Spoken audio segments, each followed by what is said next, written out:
नमस्कार दोस्तों, कैसे हैं आप सब लोग। उम्मीद है आप सब अच्छे होंगे। आज हम आपके सामने लेकर आए हैं एक इम्पोर्टेंट वीडियो और ये हो जाता है इकोनॉमी का। इकोनॉमी के जो 2 क्लासें हैं वो पहले हमने अपने चैनल पर अपलोड कर रखी हैं। अगर वो आपने नहीं देखी हैं तो आप हमारे चैनल पर विजिट करेंगे, वहाँ पर आपको इकोनॉमी की 2 क्लासें मिल जाएंगी और ये तीसरी क्लास हो जाती है इकोनॉमी की। देर नहीं करेंगे, शुरू करेंगे आज का हमारा इम्पोर्टेंट वीडियो और ये हो जाता है इकोनॉमी का।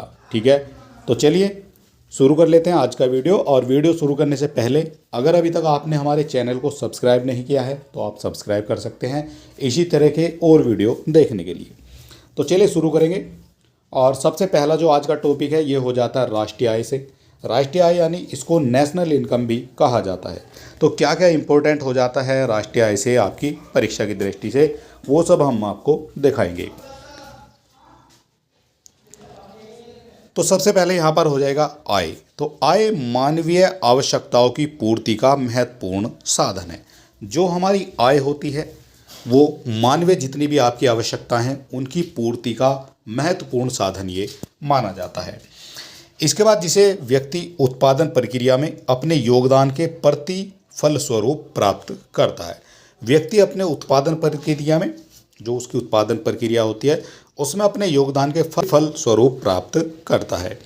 किसी राष्ट्र के नागरिकों द्वारा एक वित्तीय वर्ष में उत्पादित अंतिम वस्तुओं सेवाओं के कुल मूल्य का जो योग है उस देश की राष्ट्रीय आय कहलाती है।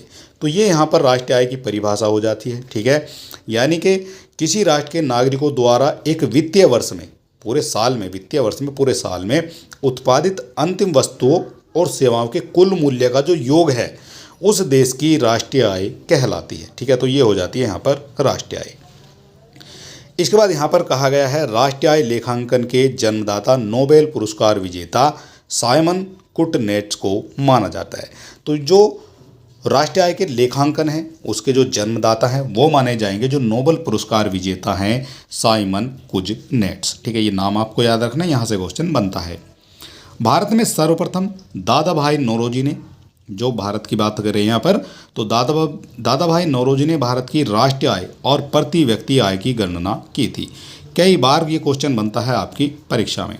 और यहाँ पर नौरोजी द्वारा 1868 ईस्वी में भारत की प्रति व्यक्ति आय 20 रुपये बताई गई थी।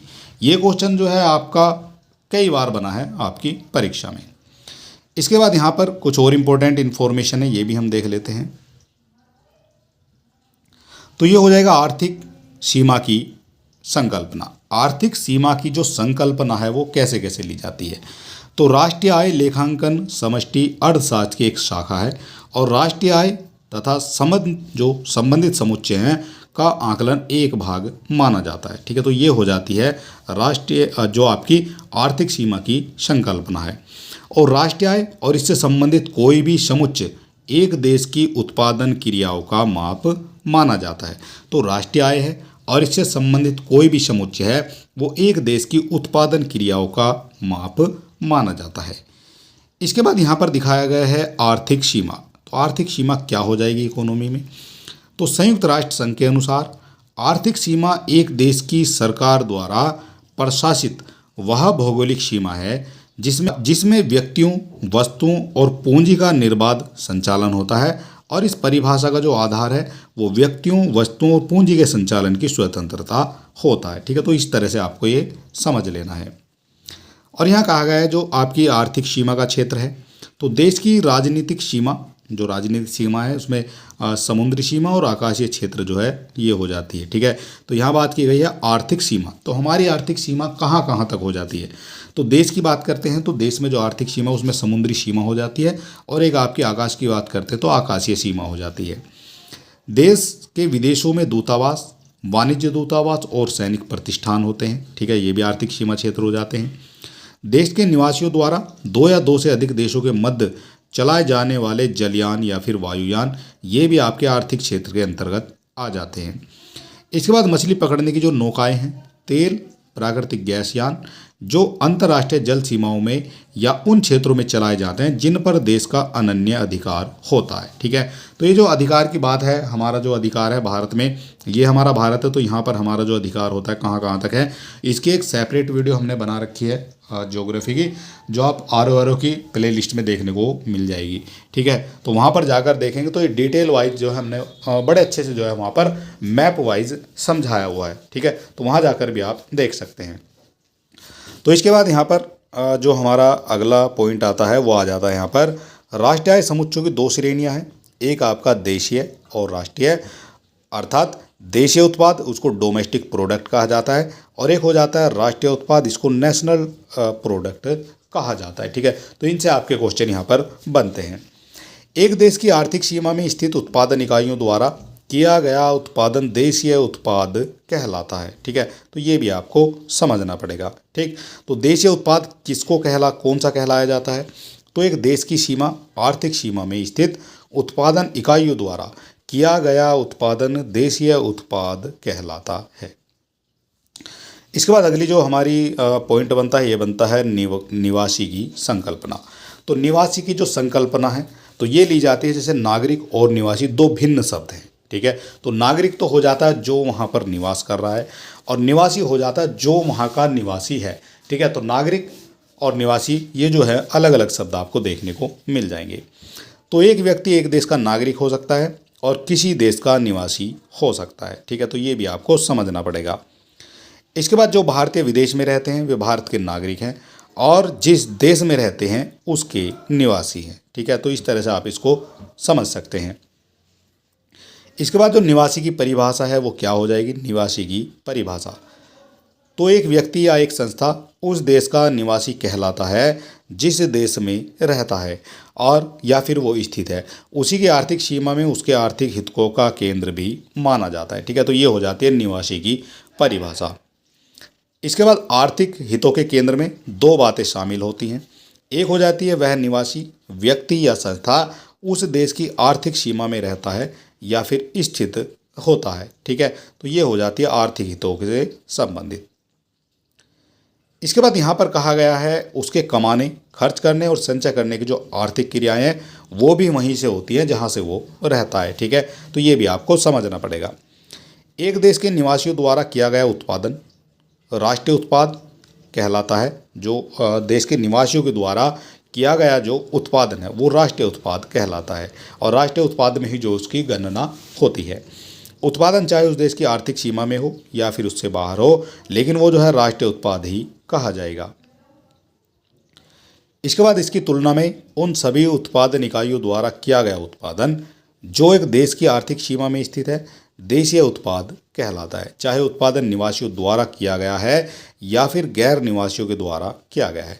तो ये कहा गया है जो आपका उत्पादन होता है वो आपके ही देश में हो रहा है तो उसको जो है देशीय उत्पाद कहा जाएगा, चाहे आपने जो उसमें काम करने वाले चाहे बाहर से मंगा रखे हैं चाहे वो आपके देश के ही हैं, उनसे कोई फर्क नहीं पड़ता, वो आपका देशीय उत्पाद ही कहा जाएगा। इसके बाद यहाँ कहा गया राष्ट्रीय उत्पाद और देशीय उत्पाद में संबंध, जो आपका राष्ट्रीय उत्पाद है और देशीय उत्पाद है उसमें क्या संबंध हो जाएगा। तो किसी देश की आर्थिक सीमा में किया गया कुल उत्पादन ये घरेलू उत्पाद होता है, और किसी देश के निवासियों द्वारा किया गया जो कुल उत्पादन है वो राष्ट्रीय उत्पाद होता है। ठीक है, तो ये भी आपको समझना पड़ेगा।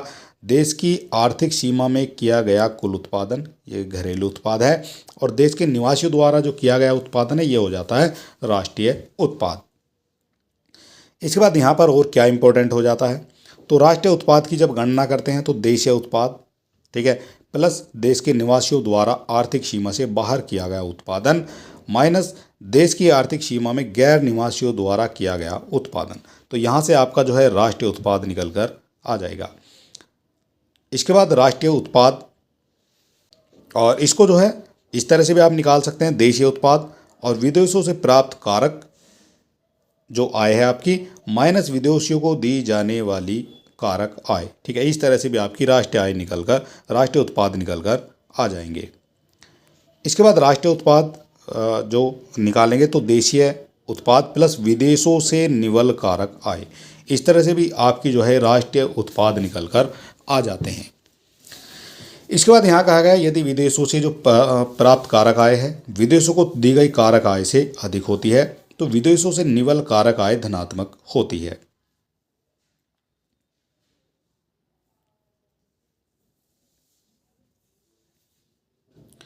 इसके बाद यहाँ पर कहा गया है औद्योगिक वर्गीकरण। तो औद्योगिक वर्गीकरण क्या हो जाता है, तो उत्पादन इकाइयों का अलग अलग औद्योगिक समूह या क्षेत्रकों में समूहीकरण, औद्योगिकरण, ये वर्गीकरण कहलाता है। तो ये हो जाएगा औद्योगिक वर्गीकरण। इसके अंतर्गत आपको प्राथमिक क्षेत्र देखने को मिल जाएगा और ये इंपॉर्टेंट क्षेत्र हैं। 3 क्षेत्र आपको यहाँ पर देखने को मिलेंगे। सबसे पहले आपका प्राथमिक क्षेत्र, फिर आपका द्वितीयक क्षेत्र और फिर हो जाएगा तृतीयक क्षेत्र। तीनों क्षेत्र इंपॉर्टेंट है और इनसे आपके क्वेश्चन बनते हैं। थोड़ा सा आप समझने की कोशिश करिए।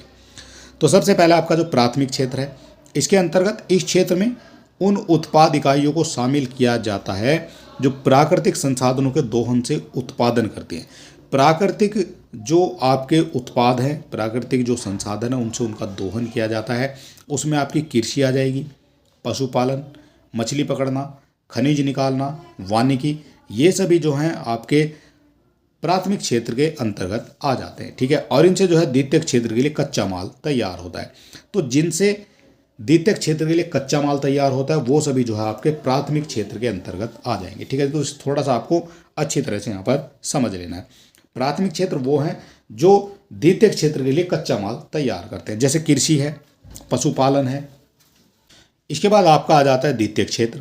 तो इस क्षेत्र में वे उत्पादन इकाइयाँ शामिल की जाती हैं जो एक प्रकार की वस्तु को दूसरे प्रकार की वस्तु में परिवर्तित करती हैं। ठीक है, यानी कच्चे माल को जो है पक्के माल में परिवर्तित करती हैं। जैसे आपके कारखाने हो जाएंगे, निर्माण हो जाएगा, बिजली उत्पादन हो जाएगी और जल आपूर्ति हो जाएगी। ठीक है, तो ये सभी क्या है, तो ये कच्चे माल पर निर्भर होते हैं। जितने भी आपके कारखाने हैं, बिजली बनानी है, तो ये सभी जो है किसी भी तरह का निर्माण करना है, कच्चे माल पर निर्भर होते हैं। उसके बाद इनको ये पक्का कर देते हैं, यानी कि फाइनल वस्तु जो है फिर यहाँ पर बना दी जाती है। ठीक है, तो ये हो गया प्राथमिक और द्वितीयक क्षेत्र। इसके बाद हमारा आता है तृतीयक क्षेत्र। यहाँ से भी आपके क्वेश्चन बनते हैं। तो इस क्षेत्र को जो है सेवा क्षेत्र भी कहा जाता है और इसके अंतर्गत सेवाओं का जो उत्पादन करने वाली उत्पादन इकाइयाँ आती हैं, जैसे परिवहन है। ठीक है, तो ये क्या करती है, तो ये सेवा करती है। व्यापार है, शिक्षा है, होटल है, सरकारी प्रशासन, तो ये कुछ जो है मैन्युफैक्चर नहीं करते हैं। ठीक है, जो भी आपका ये मैन्युफैक्चरिंग नहीं करेंगे, ये केवल सेवा देते हैं। परिवहन है वो सेवा देता है। ठीक है, वो बनाएगा थोड़ी कुछ, व्यापार बनाएगा थोड़ी कुछ, वो सेवा देगा। शिक्षा बनाएगी थोड़ी, लेकिन वो फिर भी जो है आपके जो है सेवा के क्षेत्र में आ जाती है। ठीक है, तो इस तरह से ये यहाँ पर हमारा कंप्लीट हो जाता है। इसके बाद हमारी जो राष्ट्रीय आय की गणना किस किस तरह से आप कर सकते हैं, क्या क्या क्वेश्चन बनता है आपका राष्ट्रीय आय से, वो भी देख लेते हैं। तो राष्ट्रीय आय की जो गणना के लिए वर्ष 1949 में भारत सरकार द्वारा पीसी महालनोबिस की अध्यक्षता में राष्ट्रीय आय समिति गठन किया गया था, राष्ट्रीय आय समिति का। ठीक, कब किया गया था ये इंपॉर्टेंट है आपका, तो 1949 में जो है ये आपका किया जाता है। किसका गठन किया जाता है, ये किया जाता है राष्ट्रीय आय समिति का। किसके द्वारा किया जाता है, तो ये किया जाता है भारत सरकार द्वारा और पीसी महालनोबिस की अध्यक्षता में किया जाता है। ठीक है, तो इतने क्वेश्चन यहाँ से आपके बन जाएंगे। इस समिति के 2 सदस्यों, उसमें VKRV राव एवं R गाडगिल शामिल थे। ठीक है, तो ये जो समिति थी 2 सदस्य थे, VKRV राव और एक हो जाते हैं R गाडगिल। इसके बाद यहाँ पर हो जाएगा मई 2019 से पूर्व राष्ट्रीय आय की गणना का कार्य। 2019 से पूर्व राष्ट्रीय आय की गणना का जो कार्य है वो आपका मई 1951 में स्थापित हो जाता है और केंद्रीय सांख्यिकी कार्यालय यानी CSO द्वारा किया जाता है। ठीक है, किसके द्वारा किया जाता है, तो ये किया जाता है CSO के द्वारा। CSO कहा जाता है आपका सेंट्रल स्टैटिस्टिक्स ऑर्गेनाइजेशन। ठीक है, तो ये हो जाएगा केंद्रीय सांख्यिकी कार्यालय और इसकी ये जो स्थापित किया गया है ये किया गया था 1951 में। वर्तमान की बात करें तो वर्तमान में जो है राष्ट्रीय सांख्यिकी कार्यालय यानी NSO द्वारा इसका जो गणना की जाती है। ठीक है, तो ये हो जाता है नेशनल स्टैटिस्टिकल ऑर्गेनाइजेशन। ठीक है, इस तरह से आप इसको याद रख सकते हैं। इसके बाद हमारा जो अगला पॉइंट बनता है, भारत की राष्ट्रीय आय की जो गणना हेतु वित्त वर्ष 1 अप्रैल से 31 मार्च तक का लगाया जाता है। ठीक है, तो हमारे यहाँ जो वर्ष होता है, जो वित्तीय वर्ष होता है वो होता है 1 अप्रैल से 31 मार्च तक का। और राष्ट्रीय आय की गणना 3 विधियों से की जाती है। जो राष्ट्रीय आय है उसकी गणना 3 विधियों से की जाती है। एक आपकी हो जाएगी जो साधन लागत या फिर इसको आय विधि कहा जाएगा। दूसरी हो जाएगी उत्पादन विधि और तीसरी हो जाती है व्यय विधि। ठीक है, इस तरह से जो है यहाँ पर ये करेक्ट हो जाएंगे। तो सबसे पहले जो हमारा बनता है साधन लागत या फिर आय विधि, factor cost of income method. तो यहाँ पर हम समझने की कोशिश करेंगे इसके बारे में। तो राष्ट्रीय आय के नागरिकों द्वारा एक वित्तीय वर्ष में लगान, मजदूरी, ब्याज, कच्चा माल, किराया एवं लाभ के रूप में अर्जित आय के योग द्वारा जब राष्ट्रीय आय की गणना की जाती है तो इस विधि को साधन लागत या फिर आय विधि कहा जाता है। ठीक है, तो ये आपने समझ लिया, जब एक वित्तीय वर्ष है हमारा पूरा 1 अप्रैल से 31 मार्च तक का, उसमें जो भी लगान, मजदूरी, ब्याज, कच्चा माल, ये सभी जो है अर्जित आय के योग हैं, इनके द्वारा राष्ट्रीय आय की गणना की जाती है। ठीक है, तो ये जो विधि है पूरी इसको कैलकुलेट करने की, इसको जो है साधन लागत या फिर आय विधि कहा जाएगा। इसके बाद यहाँ पर आ जाता है भारत में राष्ट्रीय आय की गणना ये साधन लागत यानी फैक्टर कॉस्ट पर की जाती है, परंतु जनवरी 2015 से राष्ट्रीय आय की जो गणना है वो बाजार कीमत पर यानी मार्केट प्राइस पर की जाने लगी है। कब से की जाने लगी है मार्केट प्राइस पर? तो 2015 से ये मार्केट प्राइस पर की जाने लगी है। ठीक है, इतनी बात आपको यहाँ पर समझनी है।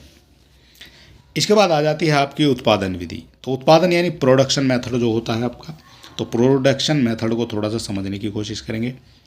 तो एक देश द्वारा वित्तीय वर्ष में उत्पादित जो समस्त अंतिम वस्तुएं जो बिल्कुल फाइनल स्टेज पे हैं, अंतिम वस्तुएं और सेवाओं के शुद्ध मौद्रिक मूल्य के योग द्वारा जब राष्ट्रीय आय की गणना की जाती है तो इस विधि को उत्पादन विधि कहा जाता है। यानी उत्पादन के द्वारा जो भी आपकी राष्ट्रीय आय होती है, राष्ट्रीय आय की गणना होती है, उसको उत्पादन विधि कहा जाता है। इसके बाद होती है हमारी व्यय विधि यानी एक्सपेंडिचर मेथड।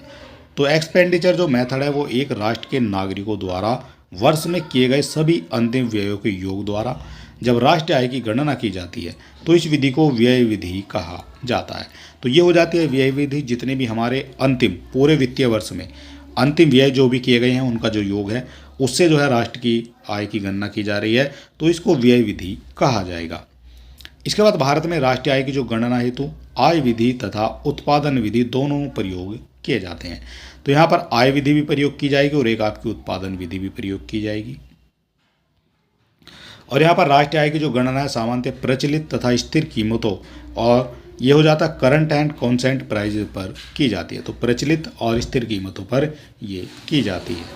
इसके बाद बात करेंगे स्थिर कीमत पर राष्ट्रीय आय यानी national income eight consent price, यानी स्थिर कीमत पर जो है राष्ट्रीय आय की गणना कैसे की जाएगी। तो किसी देश की वास्तविक प्रगति का जो अध्ययन है करने हेतु स्थिर कीमतों पर राष्ट्रीय आय की गणना की जा सकती है और विभिन्न वर्षों की राष्ट्रीय आय की जो गणना एक विशेष आधार के वर्ष के सापेक्ष की जाती है। ठीक है, तो ये की जाती है विभिन्न वर्षों की राष्ट्रीय आय की जो गणना एक विशेष आधार वर्ष के सापेक्ष की जाती है। आधार वर्ष की बात करेंगे तो आधार वर्ष वह वर्ष होता है जिसके सापेक्ष आगामी वर्षों की स्थिति की तुलना की जाती है। और यहाँ पर कहा गया वर्तमान में भारत की राष्ट्रीय आय की गणना हेतु आधार वर्ष 2011-12 से जो है ली गई है। जो वर्तमान में भारत की राष्ट्रीय आय की गणना ये 2011-12 के वर्ष को आधार मानकर ली जा रही है। और स्थिर कीमतों पर राष्ट्रीय आय की जो राष्ट्रीय आय है उसमें आपकी आ जाती है, सबसे पहले आपको प्रचलित कीमतों पर राष्ट्रीय आय लेंगे, बटा में रखेंगे प्रचलित वर्ष का कीमत सूचकांक और गुना कर देंगे 100 से, तो आपकी राष्ट्रीय आय निकल कर आ जाएगी। इसके बाद आ जाता है चालू कीमतों पर राष्ट्रीय आय, जितनी भी हमारी चालू कीमत है यानी national income at current price. ठीक है, ये चालू कीमतें हैं जो अब हैं इस समय। तो राष्ट्रीय आय को बाजार के प्रचलित कीमतों पर भी मापा जाता है, तो इसे चालू कीमतों पर राष्ट्रीय आय कहा जाता है। ठीक है, तो बाजार में जो प्रचलित कीमत है इस समय उस पर अगर मापेंगे तो इसको कहा जाएगा जो है राष्ट्रीय आय चालू कीमतों पर। और चालू कीमतों पर राष्ट्रीय आय को मौद्रिक आय भी कहा जाता है। आपसे यही क्वेश्चन बन सकता है कि मौद्रिक आय किसको कहा जाता है। ठीक है, इसकी गणना कैसे होती है, तो ये आप यहाँ पर फटाक से इसका आंसर लगा सकते हैं। किसी भी देश की राष्ट्रीय आय की गणना में निम्न मदों को शामिल नहीं किया जाता है। मध्यवर्ती वस्तुओं का जो मूल्य है, पुरानी वस्तुओं का जो मूल्य है, ये जो है यहाँ पर शामिल नहीं किया जाएगा। इसके बाद घरेलू सेवाएं, वित्तीय परिसंपत्तियां जैसे अंश पत्र, ऋण पत्र आदि का क्रय विक्रय, हस्तांतरण, भुगतान तथा विदेशों से प्राप्त जो उपहार है इनको शामिल उसमें नहीं किया जाएगा। राष्ट्रीय आय की जो प्रमुख अवधारणाएं हैं कैसे कैसे हो जाती हैं, कौन कौन सी अवधारणाएं हैं, तो राष्ट्रीय आय एक व्यापक अवधारणा है। तो राष्ट्रीय आय एक व्यापक अवधारणा है जिसकी गणना हेतु सामान्यतः निम्नलिखित अवधारणा का प्रयोग किया जाता है।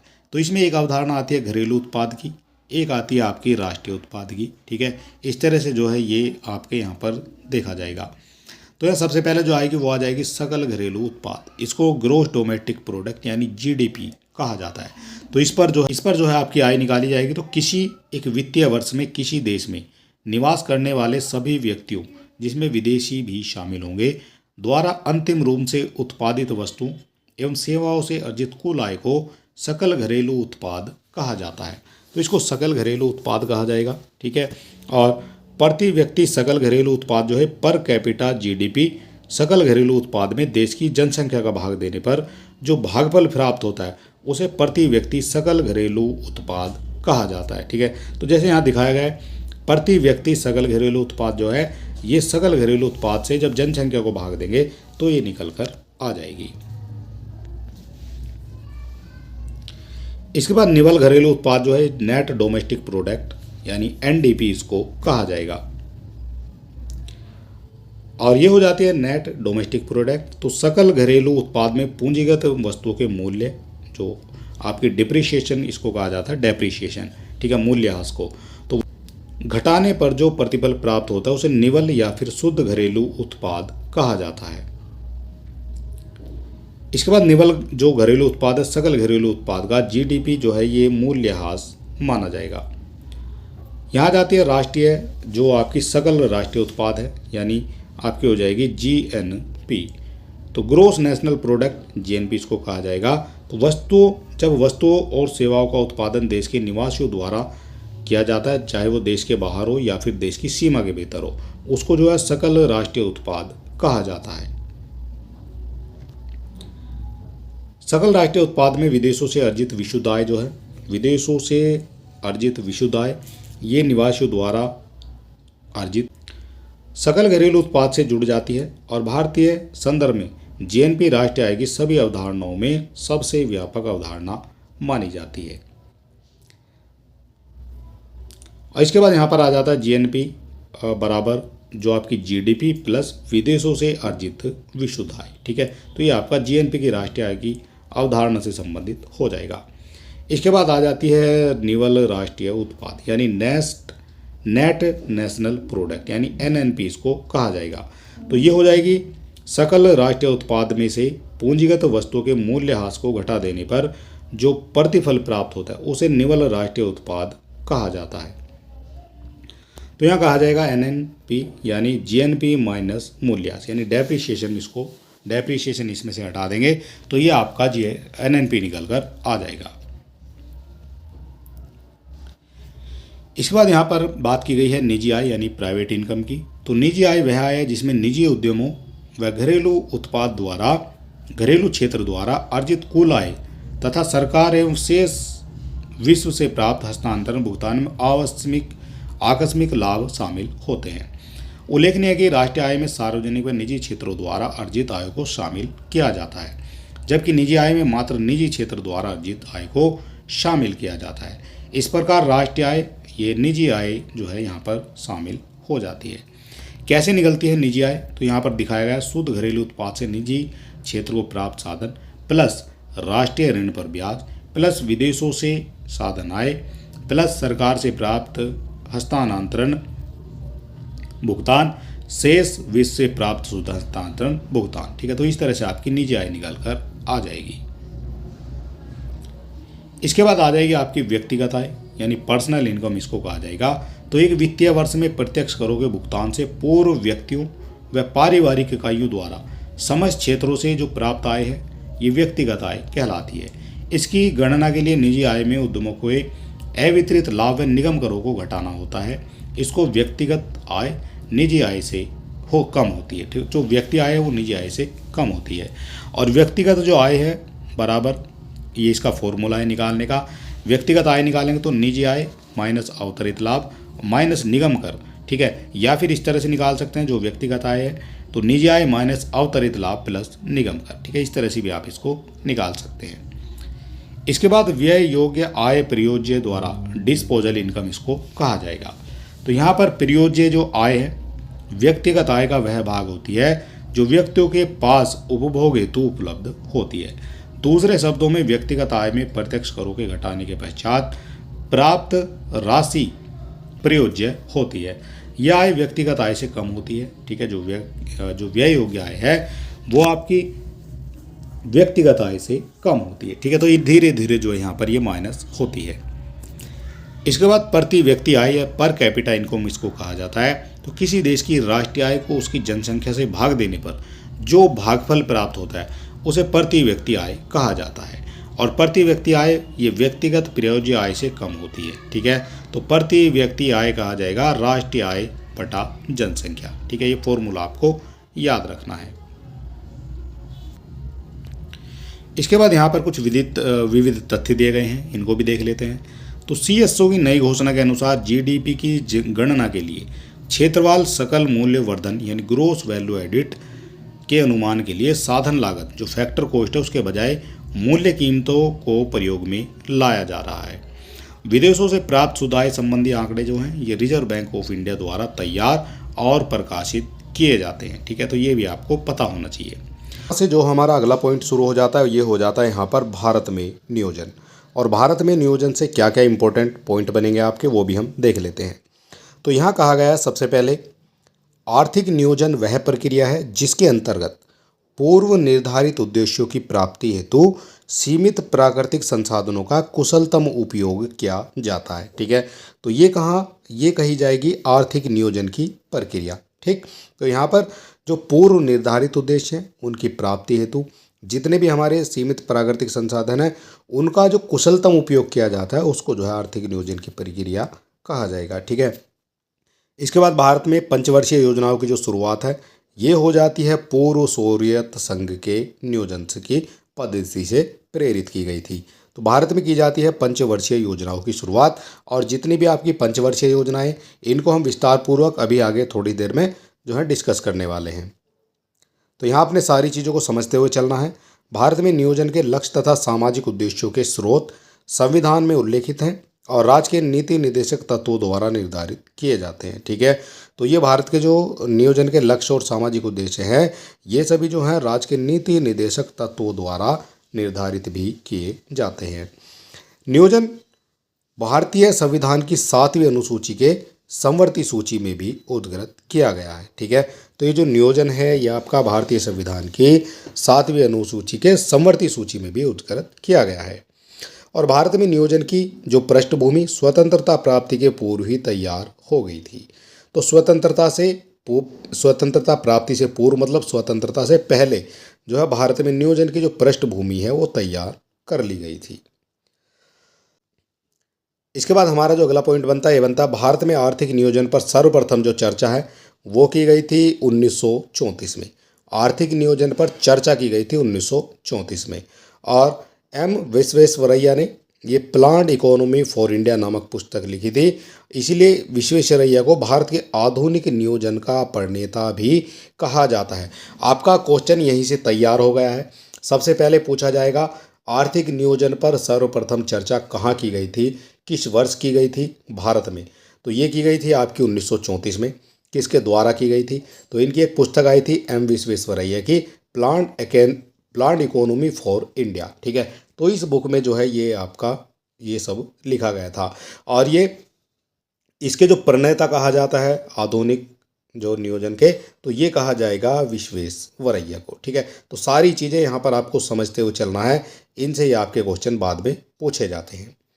इसके पश्चात वर्ष 1938 में कांग्रेस अध्यक्ष सुभाष चंद्र बोस ने पंडित जवाहरलाल नेहरू की अध्यक्षता में राष्ट्रीय नियोजन समिति यानी नेशनल प्लानिंग कमेटी की स्थापना कर दी थी। कब की गई है, तो ये की गई है 1938 में।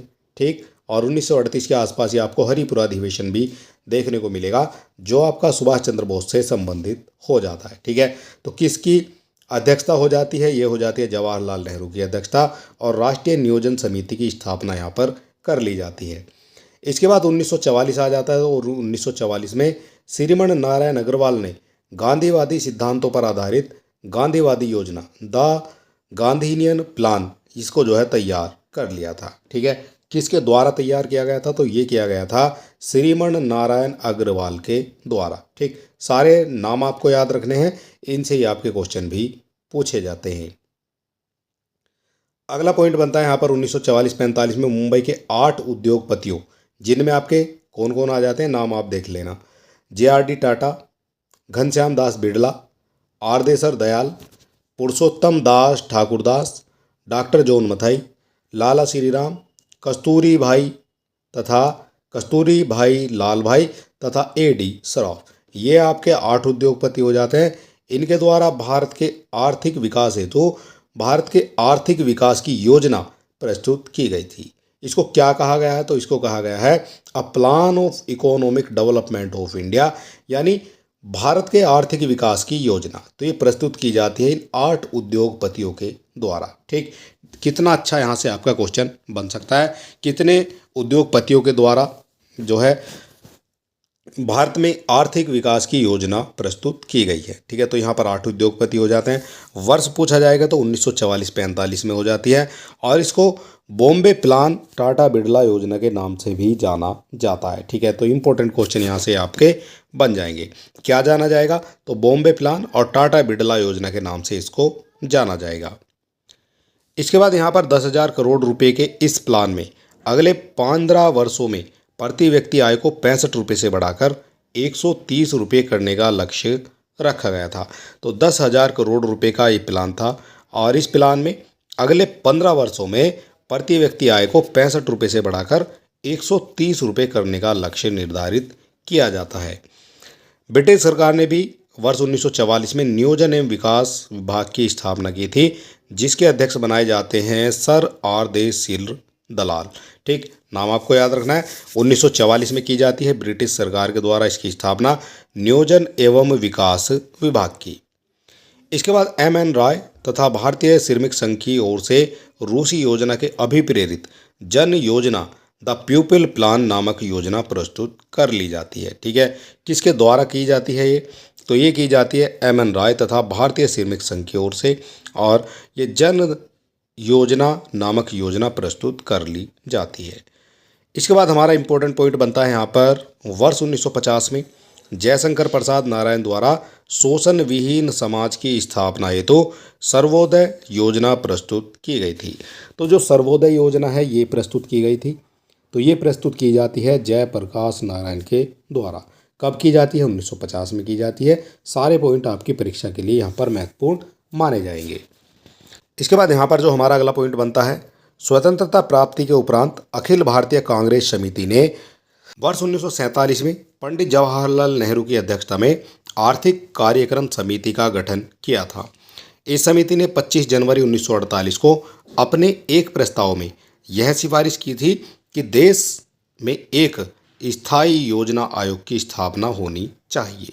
तो ये कब की गई थी? तो ये की गई थी जब पंडित जवाहरलाल नेहरू की अध्यक्षता में एक कमेटी बनी थी और आर्थिक कार्यक्रम समिति का गठन वहाँ पर किया जाता है, और इस समिति में ही जो है प्रस्ताव आता है और उसमें कहा जाता है कि एक स्थायी योजना आयोग की स्थापना देश में होनी चाहिए। सिफारिश के फलस्वरूप 15 मार्च 1950 को मंत्रिमंडल द्वारा योजना आयोग का गठन कर लिया जाता है। योजना आयोग, इसको प्लानिंग कमीशन के नाम से भी जाना जाता है। ठीक है, तो यहाँ से सारी चीज़ें इंपॉर्टेंट निकल कर आई हैं। कब इसकी स्थापना हुई है? 15 मार्च 1950 को हुई है। इसका जो प्रस्ताव है कब आया था? तो 25 जनवरी 1948 को इसका प्रस्ताव आ जाता है। ठीक है, और इसी की ये जो योजना आयोग आया था इसकी अनुशंसा पर प्रथम पंचवर्षीय योजना 1 अप्रैल 1951 से लागू हो जाती है हमारे देश में। ठीक, तो ये चीज़ें आपको यहाँ पर सारी समझते हुए चलना है।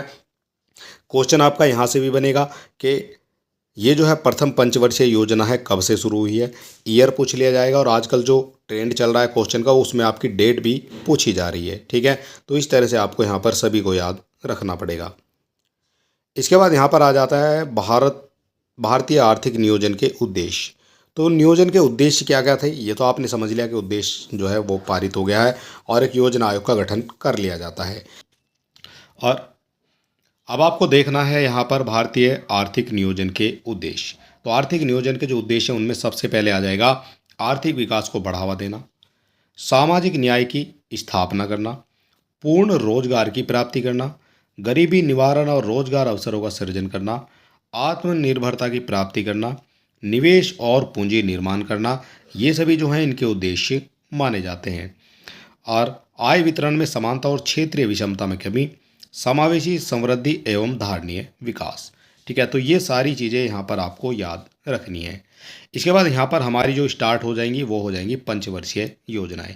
और पंचवर्षीय योजनाओं से जो इम्पोर्टेंट हो जाएंगी आपकी चीज़ें क्या क्या हो जाएंगी वो भी हम देख लेते हैं। तो सबसे पहले आपको देखना है जो आपकी पहली पंचवर्षीय योजना है। ठीक है, ईयर यहाँ पर आपको देखने को मिल जाएगा। प्रथम पंचवर्षीय योजना तो ये हो जाती है 1951 से 1956 तक। याद आपको रखना है इसका ईयर से काफ़ी क्वेश्चन पहले भी आपकी परीक्षाओं में देखे गए हैं। ठीक, तो प्रथम हो जाती है ये पंचवर्षीय योजना 1951 से 56 तक हो जाती है। और उद्देश्य की अगर बात करेंगे तो उद्देश्य आपसे नहीं पूछा जाता है, हालांकि हम आपको बता देते हैं शरणार्थियों का पुनर्वास, कृषि क्षेत्र के विकास तथा राष्ट्रीय प्रसार सेवा का प्रारंभ, ये संतुलित विकास नीति हो जाएगा इसका उद्देश्य जो है इंपॉर्टेंट जो होगा वही हम आपको बताएंगे। वृद्धि दर ये आपकी 2.1 है और वृद्धि दर जो प्राप्त हुई थी वो हुई थी 3.6। यहाँ पर अन्य विशेषताओं की बात करते हैं तो आपसे जो पूछा जाएगा वो पूछा जाएगा ये किस मॉडल पर आधारित थी, तो हेरल्ड डोमर समृद्धि मॉडल पर ही आधारित थी। ठीक है, ये भी आपको याद रखना पड़ेगा। और इसमें जो है लघु और कुटीर उद्योगों का पूर्ण उद्धार किया गया था। ठीक है, तो इतनी चीज़ें यहाँ पर आपको याद रखनी पड़ेंगी। दूसरी पंचवर्षीय योजना ये हो जाती है आपकी 1956 से 1961 तक। ईयर आपके लिए इम्पोर्टेंट है।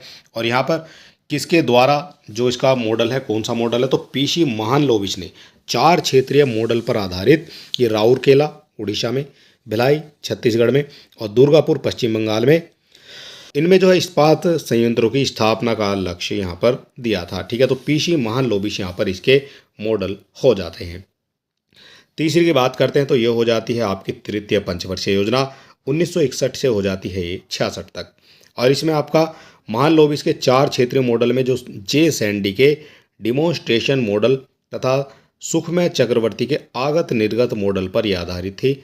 और इसका जो ये विफल हो गई थी तो विफलता का क्या कारण था, तो विफलता का कारण हो जाता है भारत और चीन का जो युद्ध हुआ था 1962 में। इसके बाद भारत पाक युद्ध हो जाता है 1965 में और 1965-66 में जो है सूखा पड़ जाता है। ये जो है इसकी विफलता के कारण यहाँ पर माने जाएंगे। इसके बाद यहाँ पर कहा गया है जो 66 से 69 के बीच में 3 वार्षिक योजनाएं बनाई गई थी। तो 3 अलग अलग वार्षिक योजनाएं बनाई गई थी और अवधि को योजना अवकाश भी कहा जाता है। क्वेश्चन आपका बनता है योजना अवकाश किसको कहा जाता है, कौन सा वो ईयर है। ईयर से आपके यहाँ पे क्वेश्चन पूछे जाएंगे। तो ये हो जाता है 1966 से 1969 के बीच में। अगला क्वेश्चन बनता है हमारा चतुर्थ पंचवर्षीय योजना से। ईयर आपको याद रखना है 69 से हो जाती है आपकी 74 तक। ठीक है, इसके अलावा गाडगिल योजना तथा लियो तीफ के आगत निर्गत पर ये आधारित हो जाती है। और इसी के अंतर्गत ये जो योजनाएं थी चतुर्थ पंचवर्षीय योजना, इसके अंतर्गत 14 बैंकों का राष्ट्रीयकरण कर लिया जाता है और 1969 प्रभावित तथा बफर स्टॉक की धारणा भी लागू कर ली जाती है। ठीक है, तो आपसे जो क्वेश्चन बनता है वो बनता है जो आपका 14 बैंकों का राष्ट्रीयकरण हुआ था वो किस सन में हुआ था या फिर किस पंचवर्षीय योजना में हुआ था। ठीक है, इस तरह से क्वेश्चन आपका यहाँ पर बनने वाला है। इसके बाद जो हमारा अगला क्वेश्चन बनता है 5वीं पंचवर्षीय योजना। सारी जो योजनाएं हैं वो हम यहाँ पर कवर करा रहे हैं। तो 5वीं पंचवर्षीय योजना ये हो जाती है 1974 से 79 में और इसमें निर्धन उन्मूलता और आर्थिक आत्मनिर्भरता की प्राप्ति का लक्ष्य रखा गया था।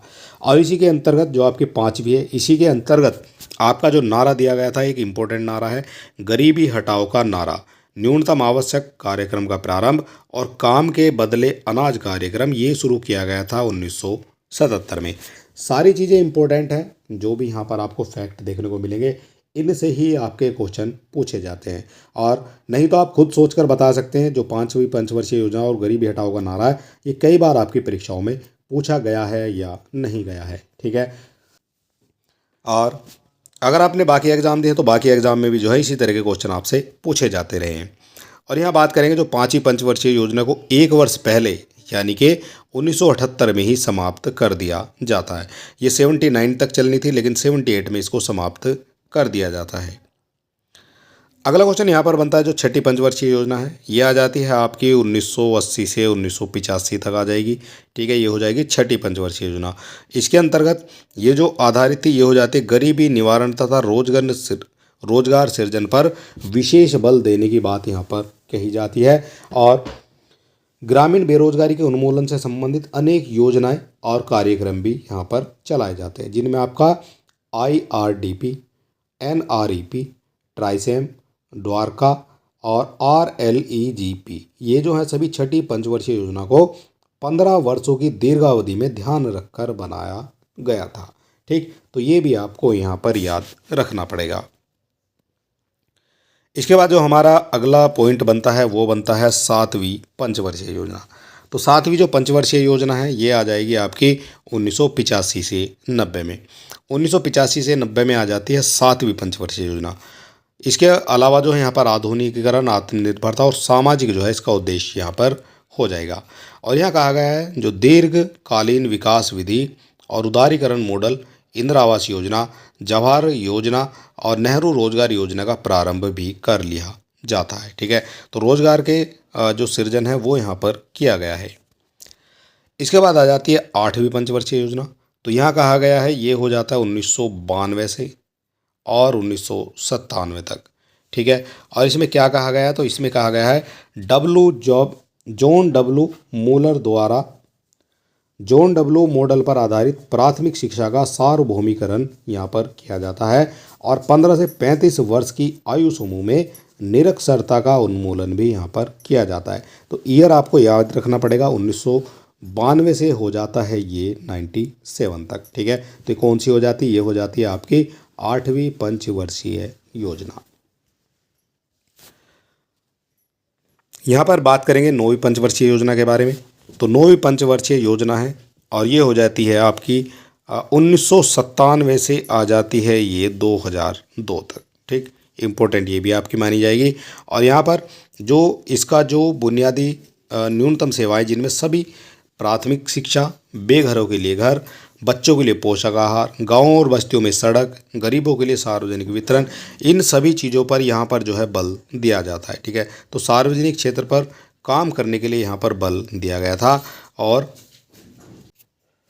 इन सभी जो आपकी योजनाएं हैं इनको जो है बेहतर बनाना था। और राजकोषीय जो आपकी समेकन नीति लागू की गई थी, नवी योजना से सार्वजनिक क्षेत्र पर बल देने की प्रवृत्ति में कमी आ जाती है। ठीक है, तो ये भी आपको याद रखनी है। ईयर आपसे पूछा जाएगा यहाँ पर 97 से 2002।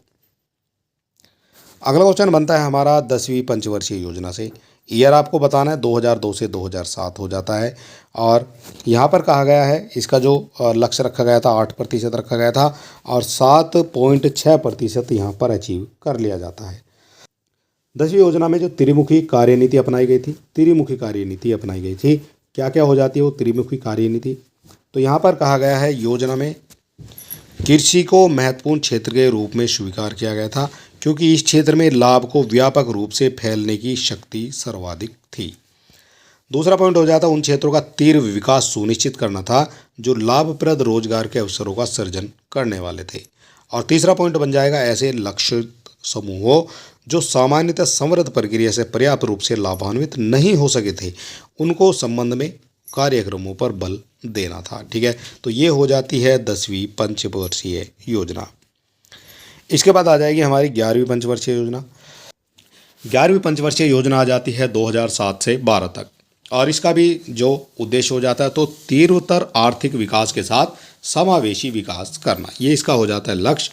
और लक्ष्य किया कितना जो है आपको अचीव करना था, तो 9 पॉइंट अचीव करना था, 9%, और अचीव किया गया था आपका 8.0%।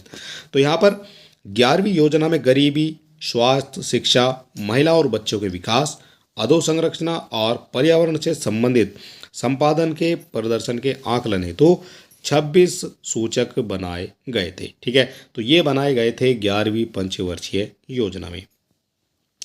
इसके बाद आ जाती है हमारी 12वीं पंचवर्षीय योजना। और 12वीं पंचवर्षीय योजना ये कब से कब तक आ जाती है, ईयर आपको बताना है।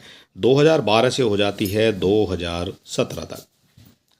और यहाँ कहा गया है 12वीं पंचवर्षीय योजना में 25 मुख्य लक्ष्य निर्धारित किए गए थे, जिनमें से कुछ निम्नवत हैं। इनमें जीडीपी में 8% की वास्तविक दर से समृद्धि हो जाती है। 4% की दर से कृषि समृद्धि और 10% की दर से विनिर्माण समृद्धि जो है इसका लक्ष्य रखा गया था। इसके अलावा प्रति व्यक्ति उपभोग गरीबी में 10% की कमी लाना भी हो जाता है और योजना के दौरान गैर कृषि क्षेत्र में 50 मिलियन नए कार्य अवसरों का सृजन भी करना था। तो ये सभी आपकी जो 12 पंचवर्षीय योजनाएं हो जाती हैं। और यहाँ कहा गया है पहली 3 योजनाओं के जो लक्ष्य हैं राष्ट्रीय आय के संदर्भ में निर्धारित किए गए थे। चौथी योजना का जो लक्ष्य है वो था शुद्ध घरेलू उत्पाद के संदर्भ में। इसके बाद सभी योजनाओं द्वारा सकल घरेलू उत्पाद यानी जीडीपी के संदर्भ में हो जाती हैं बाकी। इसके बाद आ जाती है हमारी यहाँ पर योजना आयोग। योजना आयोग इम्पोर्टेंट है आपकी परीक्षा के लिए और काफ़ी क्वेश्चन यहाँ से पूछे जाते हैं आपकी परीक्षा में। और यहाँ पर हम बात करेंगे योजना आयोग के बारे में यानी प्लानिंग कमीशन के बारे में। इससे क्या क्या इंपॉर्टेंट हो जाता है आपकी परीक्षा में। तो 15 मार्च 1950 को सरकार ने नियोगी समिति की सिफारिश पर योजना आयोग का गठन किया था और इसके जो प्रथम अध्यक्ष और उपाध्यक्ष हैं वो बनाए गए थे क्रमशः प्रधानमंत्री जवाहरलाल नेहरू और गुलजारी लाल नंदा। ये बनाए गए थे इसके प्रथम अध्यक्ष और उपाध्यक्ष। इसके बाद इस आयोग का जो मुख्य उद्देश्य साधनों के कुशलतम प्रयोग द्वारा उत्पादन बढ़ाकर लोगों को रोजगार के अवसर प्रदान कर उनके जीवन में तीव्र सुधार करना था। ठीक है, ये हो जाता है इसका उद्देश्य। और योजना आयोग को भारतीय नियोजन तंत्र में सर्वोच्च स्थान प्राप्त था। नियोजन तंत्र की बात हो रही है तो नियोजन तंत्र में सर्वोच्च स्थान प्राप्त था योजना आयोग को। इसका कार्य योजना का निर्माण और उसकी प्रगति का मूल्यांकन भी करना था।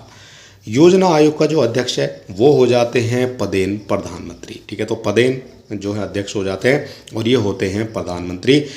और इसका उपाध्यक्ष होता था। ठीक है, एक इसका उपाध्यक्ष हो जाता है। उपाध्यक्ष कौन था?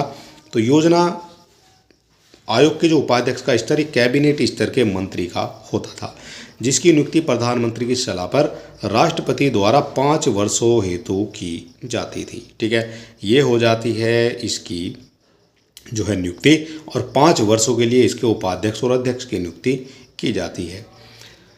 उपाध्यक्ष अपने कार्यों के लिए केंद्रीय मंत्रिमंडल और संसद के प्रति उत्तरदायी होता था। तो ये जो उपाध्यक्ष है ये अपने कार्यों के प्रति और केंद्रीय मंत्रिमंडल और संसद के प्रति उत्तरदायी होता था। योजना आयोग का भारतीय संविधान में कोई उल्लेख नहीं है। ठीक है, ये भी आपको याद रखना है। अगर आपसे पूछा जाएगा क्वेश्चन कि क्या संविधान में योजना आयोग का उल्लेख है तो आपको बताना है कि योजना आयोग का संविधान में कोई भी उल्लेख देखने को नहीं मिलता है। और यह गैर संवैधानिक और सलाहकार संस्था थी जिसका मुख्यालय नई दिल्ली में स्थित था। तो नई दिल्ली में योजना आयोग का जो मुख्यालय स्थित था और एक गैर संवैधानिक संस्था थी। इसके बाद वर्तमान में योजना आयोग का स्थान नीति आयोग ने ले लिया है। तो ये 2015 में जो है अब योजना आयोग को बंद कर दिया गया और उसके स्थान पर योजना आयोग की जगह अब आ जाता है वो नीति आयोग। इसके बाद यहाँ पर जो हमारी आ जाती है राष्ट्रीय विकास परिषद, ये हो जाती है नेशनल डेवलपमेंट काउंसिल यानी एनडीसी। अब यहाँ पर एनडीसी से क्या क्या इंपॉर्टेंट हो जाता है तो यहाँ हो जाएगा जो नियोगी समिति की संस्तुति पर 6 अगस्त 1952 को राष्ट्रीय विकास परिषद का गठन किया गया था। तो राष्ट्रीय विकास परिषद का जो गठन है ये किया जाता है 6 अगस्त 1952 को और इसका जो मुख्य उद्देश्य है ये हो जाता है आर्थिक नियोजन हेतु राज्य एवं योजना आयोग के मध्य सहयोग का वातावरण तैयार करना। ठीक, ये हो जाता है इसका उद्देश्य। इसके बाद यह देश के नियोजन से संबंधित नीति निर्धारण करने वाली एक उच्च स्तरीय संस्था थी। इसका कार्य जो है योजना आयोग द्वारा तैयार किया जाता था और योजना का जो अध्ययन करना, विचार विमर्श के बाद अंतिम स्वीकृति देना, ये भी जो है इसका कार्य होता था। देश का प्रधानमंत्री इसका अध्यक्ष होता है और योजना आयोग का सचिव इसका सचिव होता था। और सदस्यों में आपके केंद्रीय मंत्री, सभी प्रदेशों व केंद्र शासित क्षेत्रों के मुख्यमंत्री, प्रशासक तथा योजना आयोग के सभी सदस्य इस परिषद के पदेन सदस्य होते थे। ठीक, तो ये भी आपको याद रखना है। जो भी आपके केंद्रीय मंत्री, प्रदेशों के मुख्यमंत्री और प्रशासक हैं, योजना आयोग के सदस्य जो हैं ये सभी पदेन सदस्य होते थे। इसके बाद योजना आयोग की तरह ही जो है एनडीसी भी एक गैर संवैधानिक संस्था थी, यानी कि योजना आयोग की तरह इसका भी कोई संविधान में उल्लेख देखने को आपको नहीं मिलेगा। और परामर्शदात्री ये निकाय थी एक, ये भी आपको कहा जा सकता है, और इसे सुपर कैबिनेट की संज्ञा से विभोजित किया जाता था। आपसे क्वेश्चन क्या बनेगा, तो आपसे जो क्वेश्चन पूछा जाएगा वो पूछा जाएगा जो सुपर कैबिनेट है वो किसको कहा जाता था। तो ये कहता था एनडीसी को, और एनडीसी की जो सदस्यता है ये व्यापक थी और इसके विचारों को योजना आयोग तथा केंद्रीय मंत्रिमंडल द्वारा अस्वीकृत किया जा सकता था। ठीक है, तो ये भी आपको याद रखना है। इसके बाद हमारा जो इम्पोर्टेंट है वो आ जाता है यहाँ पर नीति आयोग। नीति आयोग से क्या क्या आपके क्वेश्चन बनते हैं, तो यहाँ कहा गया है राष्ट्रीय भारत रूपांतरण संस्थान, यानी national institution for transforming India. ठीक, ये हो जाता है आपका नीति। ठीक, ये फुल फॉर्म से भी आपके क्वेश्चन पूछे जाते हैं छोटे एग्जाम में, वनडे एग्जाम में। तो इसकी जो स्थापना है एक सरकारी संकल्प 1 जनवरी 2015 को की जाती है। ईयर से कई बार आपका क्वेश्चन बना है आपकी परीक्षाओं में। नीति आयोग ने 15 मार्च 1950 को एक संकल्प द्वारा स्थापित योजना आयोग का स्थान लिया है। इसके बाद नीति आयोग सहकारी संघवाद के सिद्धांत का परिपालन करते हुए भारत सरकार को नीतिगत मुद्दों पर सलाह देने हेतु थिंक टैंक की भांति कार्य करता है। तो नीति आयोग जो है ये आपका थिंक टैंक की तरह काम करता है। नीति आयोग अपने पूर्ववर्ती योजना आयोग की तुलना में अधिक समावेशी संस्था मानी जाएगी। ठीक है, तो ये मानी जाएगी नीति आयोग अपनी पूर्ववर्ती योजना आयोग की तुलना में अधिक समावेशी संस्था मानी जाती है। इसके अलावा जो नीति आयोग का गठन है तो वो कब हो जाता है, ये हो जाता है 1 जनवरी 2015 के संकल्प तथा इसके बाद 16 फरवरी 2015 के संशोधन द्वारा निम्नलिखित रूप में नीति आयोग की गठन की व्याख्या की जाती है, व्यवस्था की जाती है। तो ये की गई है, यहाँ पर समझेंगे थोड़ा सा इसके बारे में। तो सबसे पहले यहाँ पर हो जाता है जो अध्यक्ष हैं, अध्यक्ष हो जाते हैं भारत के प्रधानमंत्री। ठीक है, ये हो जाते हैं इसके अध्यक्ष। नीति आयोग की बात करेंगे तो नीति आयोग का जो शासी परिषद है ये हो जाता है नीति आयोग का शासी परिषद। तो सभी राज्य और विधानमंडलों के युक्त संघ राज्य क्षेत्रों के मुख्यमंत्री और अन्य संघ राज्य क्षेत्रों के लेफ्टिनेंट गवर्नर। ठीक है, ये हो जाएंगे नीति आयोग के शासी परिषद। विशेष आमंत्रित जो सदस्य हैं ये हो जाएंगे संबंधित क्षेत्र का ज्ञान रखने वाले दक्ष विशेषज्ञ और कार्यरत व्यक्ति। ठीक है, तो ये भी यहाँ पर करेक्ट आपका माना जाएगा। पूर्णकालिक संगठनात्मक ढांचे में अध्यक्ष के रूप में प्रधानमंत्री के अलावा निम्नलिखित होते हैं। कौन कौन होते हैं, तो एक आपका होता है उपाध्यक्ष, एक आपका यहाँ पर उपाध्यक्ष हो जाएगा और ये प्रधानमंत्री द्वारा नियुक्त होता है, ये भी आपको पता होना चाहिए। एक हो जाते हैं आपके सदस्य, ये आपके पूर्णकालिक होते हैं और इनमें आपके अंशकालिक सदस्य भी होते हैं और ये अग्रणी विश्वविद्यालयों, शोध संस्थाओं, अन्य संबद्ध संस्थानों से अधिकतम 2 पदेन सदस्य यहाँ पर चुने जा सकते हैं। अंशकालिक सदस्य की जो नियुक्ति है वो चक्रीय आधार पर की जाएगी। इसके बाद आ जाते हैं हमारे जो पदेन सदस्य हैं। तो पदेन सदस्य में अधिकतम 4 सदस्य हो सकते हैं जिनका मनोनयन केंद्रीय मंत्री परिषद में प्रधानमंत्री द्वारा किया जाता है। ठीक है, तो ये हो जाते हैं यहाँ पर इसके पदेन सदस्य। इसके बाद अगला पॉइंट है आवश्यकता के अनुसार जो सचिवालय है ये होना चाहिए यहाँ पर, आवश्यकता के अनुसार सचिवालय। छठा पॉइंट हो जाएगा एक से अधिक राज्य या क्षेत्र पर प्रभाव डालने वाले विशेष मुद्दों और आकस्मिकताओं की स्थिति में क्षेत्रीय परिषद का गठन किया जाएगा और ये एक निर्धारित अवधि के लिए गठित होंगे। प्रधानमंत्री क्षेत्रीय परिषद के संयोजक होंगे और उस क्षेत्र के सभी राज्यों के मुख्यमंत्री और केंद्र शासित प्रदेश के लेफ्टिनेंट गवर्नर जनरल वो सभी जो हैं इसके सदस्य माने जाएंगे। ठीक है, तो इतनी बात भी आपको याद रखनी है। और नीति आयोग के जो अध्यक्ष हैं और उनके नामित प्रतिनिधि इसके अध्यक्ष भी माने जाएंगे। इसके अलावा यहाँ पर हमारा आ जाता है मुख्य कार्यकारी अधिकारी, इसको CEO कहा जाता है। ठीक है, CEO चीफ एग्जीक्यूटिव ऑफिसर यानी मुख्य कार्यकारी अधिकारी, और भारत सरकार के सचिव स्तर के अधिकारी जिसकी नियुक्ति एक निश्चित कार्यकाल के लिए प्रधानमंत्री द्वारा की जाती है। तो ये हो जाता है मुख्य कार्यकारी अधिकारी। और यहाँ कहा गया है वर्तमान की अगर बात करेंगे, वर्तमान में नीति आयोग की जो संरचना है अध्यक्ष हो जाते हैं नरेंद्र मोदी, जो प्रधानमंत्री हो जाते हैं भारत सरकार के। उपाध्यक्ष की बात करते हैं तो सुमन बेरी हो जाती है। मुख्य कार्यकारी अधिकारी ये BVR सुब्रमण्यम हो जाएंगे। पूर्णकालिक सदस्य की बात करते हैं तो ये हो जाते हैं रमेश चंद्र, और एक हो जाते हैं आपके doctor VK Saraswat, doctor VK पाल और अरविंद विरमानी। ये सभी कौन है? तो ये पूर्णकालिक सदस्य यहाँ पर माने जाएंगे। इसके बाद अगर हमें जो है इनकी योजना आयोग से तुलना करनी हो नीति आयोग की, तो क्या क्या इंपॉर्टेंट हो जाएगा? तो यहाँ पर नीति आयोग को योजना आयोग की तुलना में अधिक सहकारी एवं समावेशी माना जाता है। अधिक सहकारी माना जाएगा और समावेशी माना जाएगा। और योजना आयोग योजना निर्माण जो ऊपर से नीचे की ओर दृष्टिकोण के सिद्धांत पर कार्यरत था, जबकि नीति आयोग में नीचे से ऊपर की ओर से दृष्टिकोण को अपनाया गया था। तो इसको कहा जाता है बॉटम अप अप्रोच। ठीक है, ये हो जाता है नीचे से ऊपर की तरफ। इसके अलावा योजना आयोग मूलतः केंद्र सरकार की एक संस्था थी जिसमें राज्यों का प्रतिनिधित्व नहीं था। इसके विपरीत नीति आयोग सरकारी संघवाद के सिद्धांत पर आधारित है और इसमें केंद्र और राज्य दोनों का प्रतिनिधित्व होता है। ठीक है, तो ये सभी चीज़ें आपको यहाँ पर याद रखनी है, इनसे आपके क्वेश्चन बनते हैं। इसके अलावा यहाँ पर जो अगला पॉइंट बनता है वो बनता है योजना आयोग, जहाँ आर्थिक वृद्धि दर के लक्ष्य तथा रणनीति को निश्चित करता था, वहीं नीति आयोग राज्यों की सलाह से राष्ट्रीय विकास नीति का जो है निर्धारण करता है।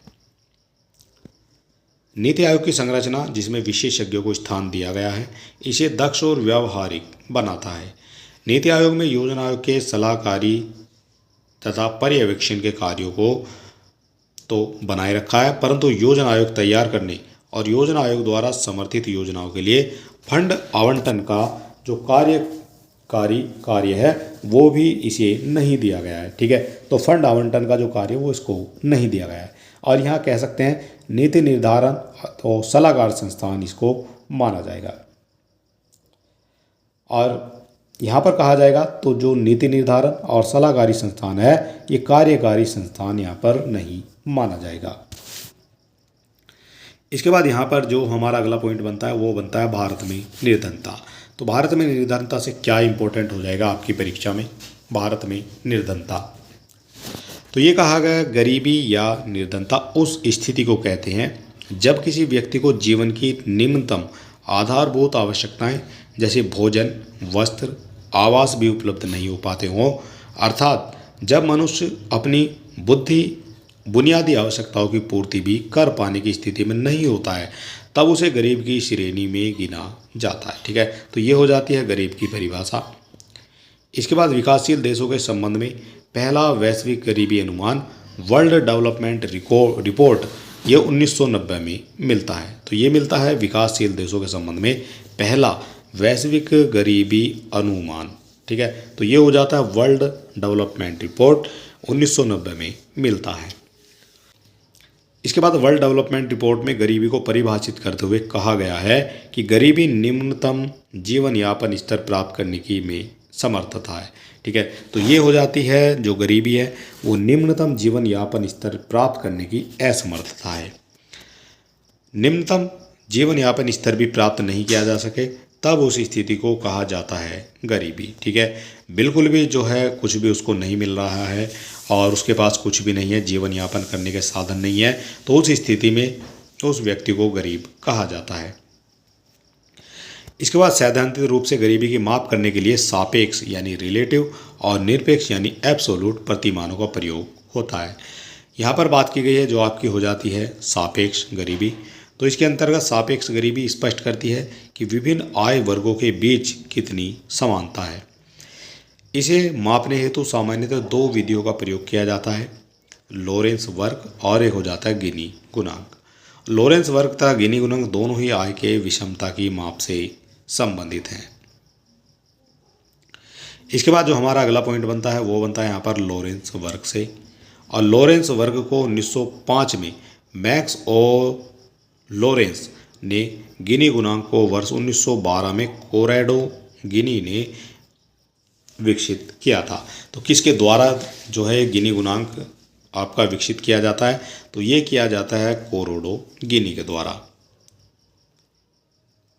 इसके अलावा यहाँ पर बात की गई है लोरेंस वर्ग के बारे में। तो लोरेंस वर्ग व्यक्तियों की आय वितरण तथा रेखीय चित्रीय प्रदर्शन है। इसके तहत आय प्राप्तकर्ताओं तथा उनके अर्जित आय की कुल आय में संचित प्रतिशतता के मध्य रेखा चित्र बनाया जाता है और बनाया गया लोरेंस वर्ग पूर्ण जो है समता रेखा के जितने पास होगी आय की विषमता उतनी ही कम होगी। ठीक है, तो जब आय वितरण समान होता है तब जो है उसके पास वो होती है। ठीक है, तो ये हो जाता है आपका लोरेंस वर्ग। इसके बाद आपसे नाम देखा था आपने गिनी गुणांक। तो गिनी गुणांक हो जाता है गिनी गुणांक आय के वितरण की विषमता के माप से सबसे प्रचलित विधि मानी जाती है। किससे मानी जाती है? तो ये मानी जाती है आय के वितरण की विषमता की माप से। इसके बाद यह लोरेंस वर्ग पूर्ण समता रेखा के नीचे का क्षेत्रफल पूर्ण समता रेखा के नीचे के कुल क्षेत्र के बीच का अनुपात होता है और गिनी गुणांक का जो अधिकतम मूल्य है वो हो जाता है मूल्य 1 रुपये के बराबर। ठीक है, तो 1 के बराबर यहाँ पर ये गिनी गुणांक का अधिकतम मूल्य माना जाएगा।